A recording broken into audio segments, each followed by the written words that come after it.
And I want to introduce to you and just talk to you a couple minutes about her story. Thanks for volunteering to do this. I know you're nervous, but that's okay. I'm nervous too. But we're all family here. We're just going to talk about, what your experience in the last couple months. So you've been coming to XRoads about how long? Since June. Since June, okay. And one night we gathered together, you and me and Art, over in the hospitality room. And what did we do over there? I gave my life to Christ. Okay. That was the night that I had the privilege of leading you to Jesus, right? Mm-hmm. And yeah. That was so exciting. That was so exciting. I don't know, but I just love being able to do that. And it is so incredible, and especially as we're talking about this series of the second coming when we're trying to think about Jesus coming back and being ready for his return, it is so important that we're ready. And I applaud you as the audience has, as our family has, for making that decision and choosing to follow Jesus in your life. Now, you have a special kind of employment. What do you do? I am an EMT.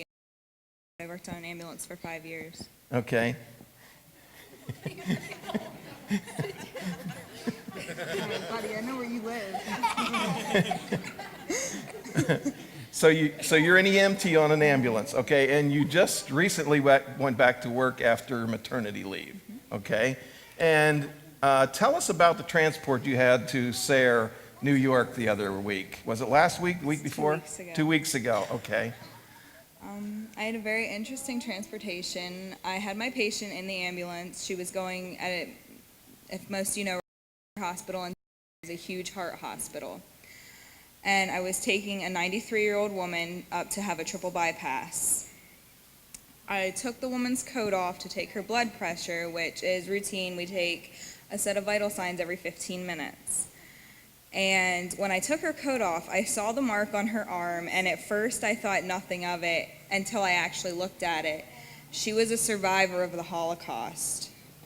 She had the tattoo on her arm of, I guess, the number, whatever, that they put on the Jews. And I tried not to make it look obvious that I was looking at it, and she had explained to me that her 4 older siblings and her parents were all killed in a concentration camp, and her younger brother had survived. And we had just been talking. It was a 2.5-hour ride up, and 15 minutes before we got to, she said to me she didn't want to die and not know where she was going to go with her age and the severity of the surgery. And right before we got to hospital, she asked me to pray with her, and she accepted Christ into her life.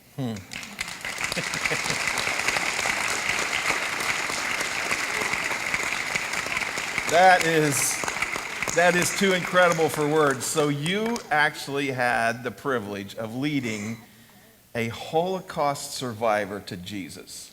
Wow. This was a Polish Jewish lady. And she shared some of her story with you when she came to the United States. What was that about? She really was just telling me about how she had made it through what it was like living in the concentration camp. And she was, I believe she said, 6 years old at the time. And how they were treated, and how she had turned away from Jesus at 6 years old. She lost her whole family, and at, I believe she was 92 or 93, I was able to lead her back to Christ. Wow, that's incredible. That's incredible. Where is this lady now? She passed away 4 days after her surgery. My partner told me this last weekend.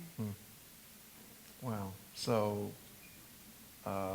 if everything that we've been talking about through this whole second coming series, one of these days, do we realize this? One of these days, you're going to get over to heaven, and somebody's going to be waiting there to greet you and to say to you again, thank you for what you did. That is so fantastic.